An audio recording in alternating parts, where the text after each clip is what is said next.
বছর ওরা কোনো অ্যাক্টিভিটিসের মধ্যে নেই।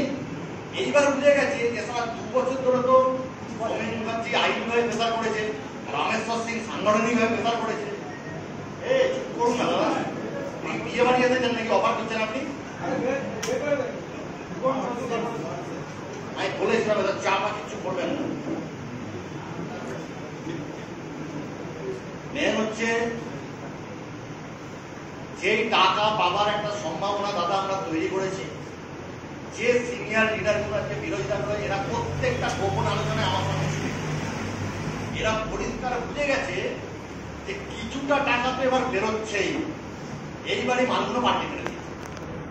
এবার দেখছে, কালকেই যেমন আমাদের খবর এলো, একজনকে বলেছে একটা সিনিয়র লিডার যে না চেয়ার সঙ্গে কথা হয়ে গেছে, বেরিয়ে গিয়ে প্রথম সিনিয়র লিডারগুলোর সঙ্গে মিটিং করবে, এখন ওদের হাতে টাকা দেবে।